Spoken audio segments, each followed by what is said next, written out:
okay. No! I'm fucked up.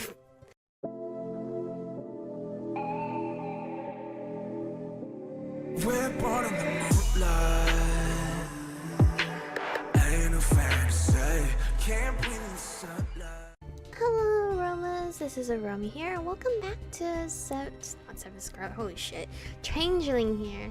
We're here seeing Elliot with blood all over his face. So, don't know how he's gonna explain that to us, but okay. This wasn't something I could accept. This wasn't acceptable. I don't think he was sucking on that body. I'm pretty sure he wasn't. As I stumbled through the underbrush, feet screaming in protest every time they hit the ground, a million thoughts were flying through my head. How many times had Elliot done this? How many people had he killed? What was I supposed to do? Who could I tell about it? I can't speak. How had he managed to seem so innocent during the day, only to do things like this at night? I couldn't believe it was him, but I'd seen it. I couldn't deny what I'd seen with my own eyes. I felt sick. I clutched both arms to my abdomen, refusing to let myself stop and empty the contents of my stomach. My foot caught on something and I suddenly pitched forward into nothingness. My scream was cut short as I fell headlong down a slope. I came hard on one hip. Oh, down. Damn. I came down hard on one hip and slid most of the way to the bottom. Vines and underbrush raking across my face as I fell. Dude, I am fucked up. I came to a stop and laid at the bottom of the gully with the wind knocked out of me. I feeling like a yard of skin was scraped off my back. Ow. I looked up at the dark sky beyond the trees' branches, tears suddenly stinging my eyes. Damn it, Elliot, why? Why was everything such a mess? It was a few minutes before I realized I was hearing that music again. Oh, shit. Well, I guess you can take me home now. Tiny lights lit up around me. They swayed softly through the air, almost hypnotic. Will-o'-the-wisp. I read about them. They were a type of fae. So beautiful. I felt myself fading again. It was like I was being pushed to the background, and someone else was taking over. I struggled to stay awake as my eyelids suddenly drooped. So sleepy. Oh, the cat! It's Brenna. There was a soft meow and I saw a small furry shape a few feet away from me. Elliot's cat. I tried to focus on her black fur, reached for her, feeling my vision slowly fading. Then right in front of me the shape of the cat just shifted. Oh shit, she actually looks cute. And not that mean. Kind of. Her face still says mean. Fur shrank and melted into skin and the creature seemed to just unfold itself. Limbs stretched and took on new shape. Ears vanished into a long black hair. And suddenly a familiar figure was standing in front of me. Brenna? I managed to get the word out and the darkness began to melt. She was next to me, pulling me to my feet. We can't stay here, come on. I really didn't think I'd be able to stand. My legs suddenly felt like limp noodles. I was probably fortunate I hadn't wet myself. Then again, I was soaked, so who even knew? Brenna fixed an angry gaze on me. Get up, now! My eyes went a bit wide as I realized for the first time that she was somewhat underdressed. That's a rather revealing outfit.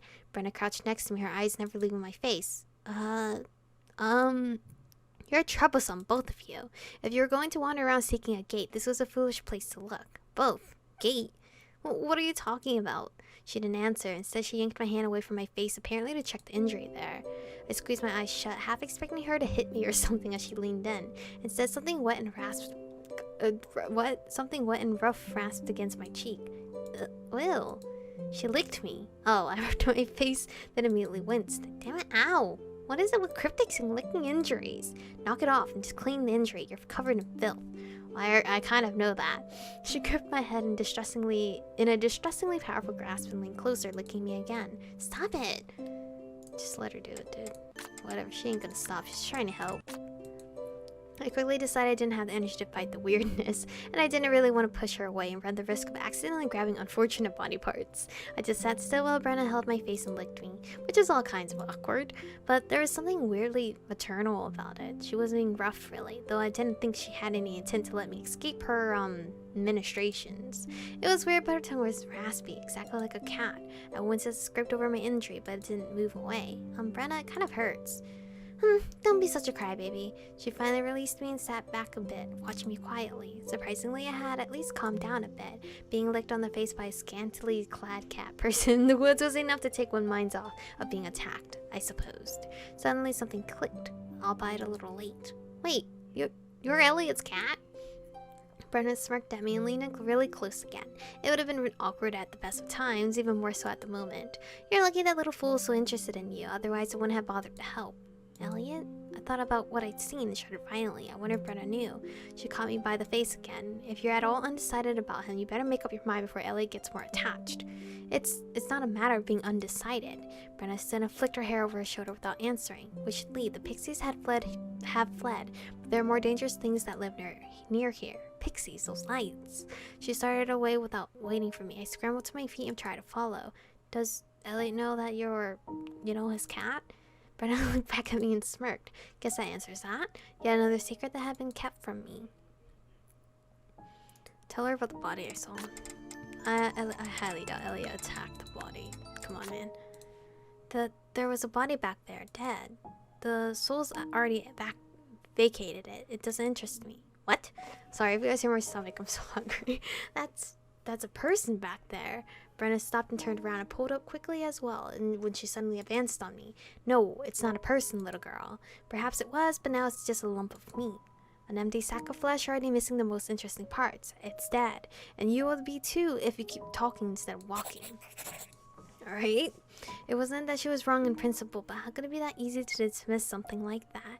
That wasn't just a lump of meat. It was someone whose family would miss them and mourn. It was someone who had suffered, been afraid. Is that how face the human beings? Lumps of meat, sacks of flesh. Brenna raised an eyebrow curiously. Oh, don't worry. We see the living as more than that. For all the good it's done you. What? She turned on her heel and continued. I let out a long, shaky breath before I followed, looking over my shoulder to see if anything was following. There was nothing behind us. We walked silently for a long time, it felt like. I was shivering and miserable.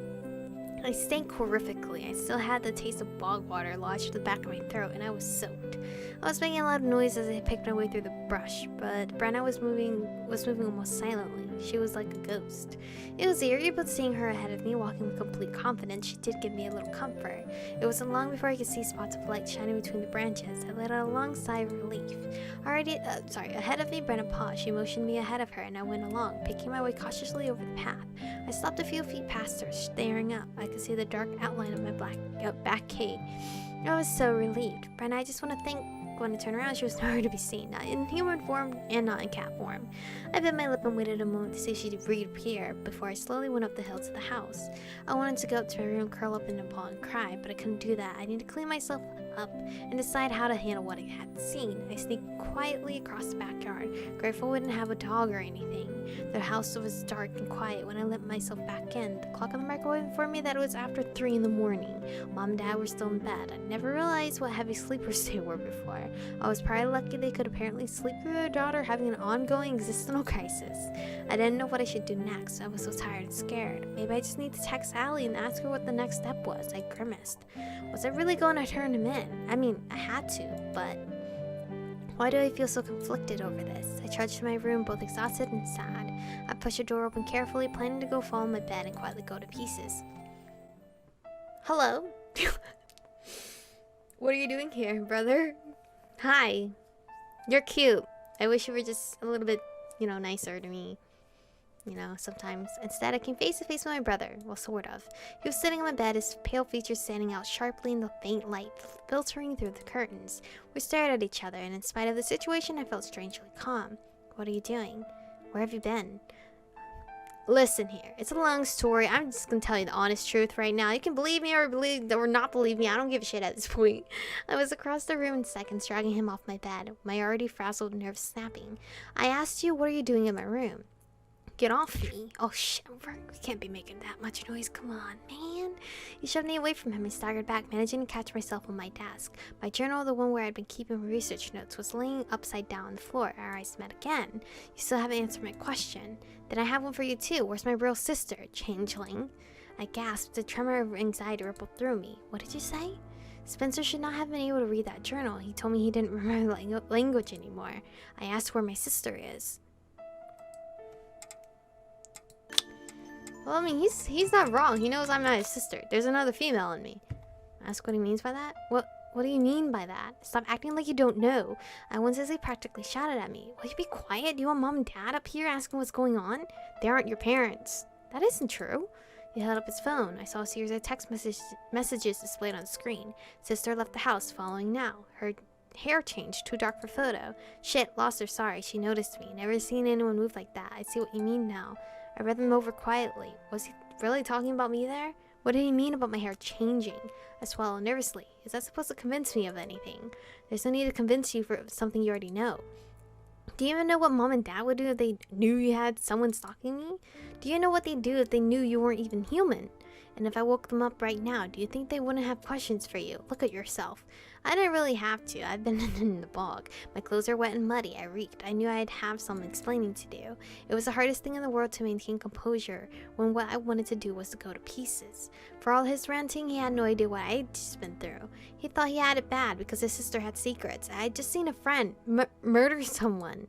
I took a long, shaky breath. Maybe it was time to just tell him everything. At this point, he'd already figured out enough that it was pointless to try to hide things from him anymore.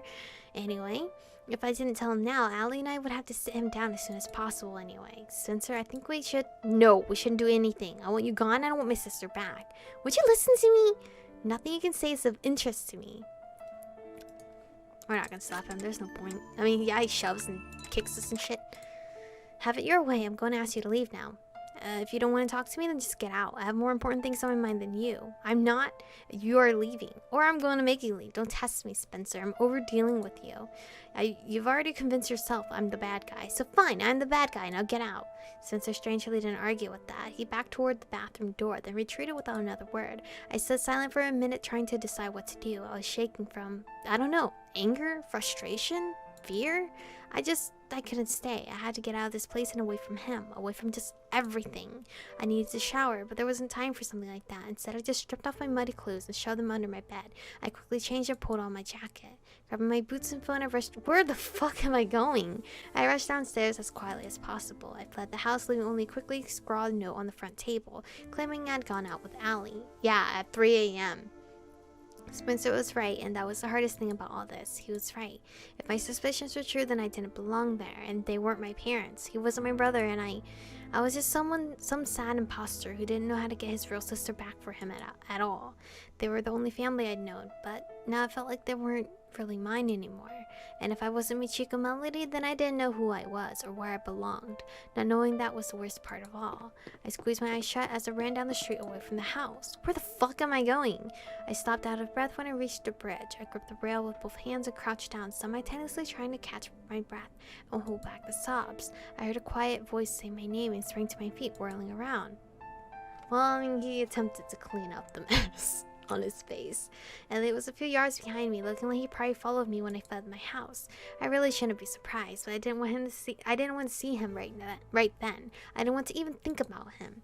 I shrank away, backing myself toward the other side of the bridge. There was still a smear of blood across one cheek, evidence that I really had seen exactly what I thought I had. Michiko, wait, please. Stay back.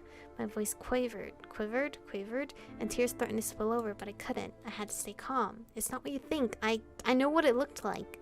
What else can it be but what I thought it was? You had blood. You still have blood. Oh wait, I didn't mean to already read her dialogue. I was saying what I was already thinking. I know that. He hastily wiped out his face. Oh, it's clean now. But I wasn't hurting that person, please believe me. It sure looked like you were hurting him to me. He didn't look like he volunteered for a blood donation. Elliot's face crumbled as he didn't know what to say. Michiko, please. I don't want you to think of me like that. He needed help. I really was helping him. Please believe me. I felt my will crumbling. I was so tired and so scared. And I had no one else to turn to in that moment. I didn't know what to do.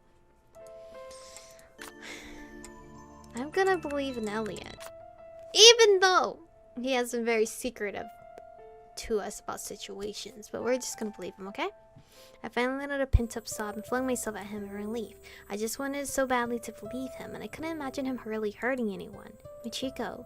He wrapped his arms around me, hugging tightly. At this point, if he decided to take a bite, I didn't even know what I would...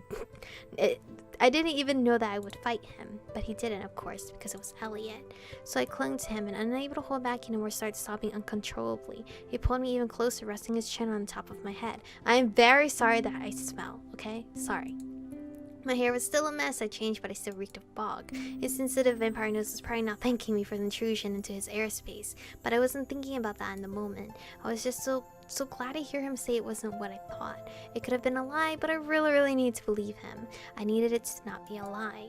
Elliot let out a long, shuddering breath, and I realized that he probably hadn't been expecting me to believe him. What are you doing out here? Are you okay? No! I'm fucked up. What was it about someone being kind in moments of distress that made one even more hysterical? I fully dissolved into a shivering mess and couldn't even get out a coherent answer. Spencer was waiting. Mark! Mark! Hi, Mark! As much as I hate to interrupt this touching scene, we're going to have company very shortly. Mark? I didn't have the fortitude to bite back or even look at him. Who? Allie and Danny are right behind me. I tried to lose them to no avail. Oh shit. Damn it, Mark. He burst out of the trees and stopped as soon as he saw the three of us gather on the little bridge. Allie! Damn, you guys don't get no sleep. Allie popped out seconds later. Danny, we should probably... She stopped short when she saw me. Michiko, what are you doing here?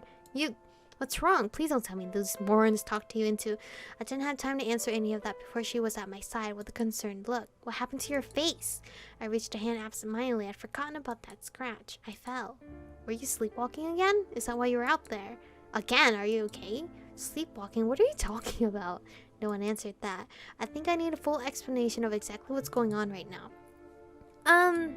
I glanced at Elliot again, unsure what to say. I'd kind of found him gnawing on someone's neck.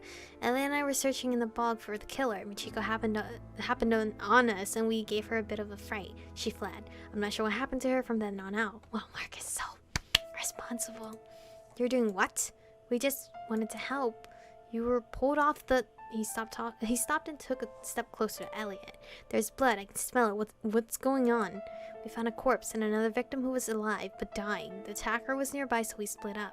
I went after them, while Elliot tried to save the other victim. It's their blood you smell. We need to let Violet know. He's with... Did you know about this, Allie? Fuck! She looked away awkwardly. Well, I only recently found out. You told her. Well, there were reasons. He didn't look pleased by that. In any case, Violet has already been informed. We're fortunate he was already in the area. Ella and I were just heading into the club room, where he told us to wait for him. Ugh, this has turned out to be annoying. Michiko, you should head home. We can talk later. I can't go home. What? It's complicated. I can't go home. I'll just go somewhere else. There's nowhere else you can go at this time of day. As much as I hate to say it, we don't have time to deal with this at the moment. Michiko, if you can't go home, then why not go to the club room for now? The club? Is that okay? Of course it is. You can wait there while we try to get the rest of this sorted out, okay? Okay, does the club room still happen to have a shower that I can borrow real fast? I'll take her. We can go through my room. I don't know if that's wise. Grant Mitchell was lurking around earlier. He might still be. Danny and the others looked around though. I mean, it's not like I expected him to pop up from under the bridge or anything. He might be, but I don't think he's anywhere around here. I think we'd be aware of him. We'll keep an eye out as we go back, but my room is the fastest way. I just nodded vaguely. Come on. He started to lead me back up to our houses. We walked silently for a few minutes. I'm sorry I ran away from you. No, I'm sorry you saw that. It was probably gross, right? It's not that it was gross, really. What exactly happened? Mark and I found that person, and the culprit, as we thought, a feral. It was horrible. I've never seen one until tonight. Anyway, it ran off when it saw us. Mark chased it, and I went to help the person. Thankfully, they were alive, but... Well, remember when I said we can numb injuries? Yeah? It's actually a sort of paralytic venom. In small doses, it just creates a numbing effect, but in large amounts, it can do things like paralyze major organs. I was basically trying to remove as much of the venom as possible. I mean, it's not really the best method, but I didn't know what else to do. I don't even know if it really helped. If I really helped. I hope it did. So do I. I'm just really sorry I scared you. I was already scared before I saw you. That's probably why I just completely freaked out. And I am over time, so we are gonna save it right here for today. So thank you guys for watching. So far everything seems pretty interesting. We know it's a feral now. It's not just a regular schmegular vampire out there. Elliot was doing the goodness of his vampire numbing thing. Like I said, I cannot imagine Elliot just full out just going random vampire mode on someone. So thankfully we trust him. Main character finally trusts him. I don't know how many more episodes it's gonna be. Since we're already in chapter 8. I heard that Elliot's route is shorter compared to Mark's route, because Elliot is like a beginner choice for players, but we didn't end up picking him in the very beginning. We picked Danny, even though we were trying to go for William. But anyway, thank you guys for watching. Stay beautiful, and I'll see you guys in the next one.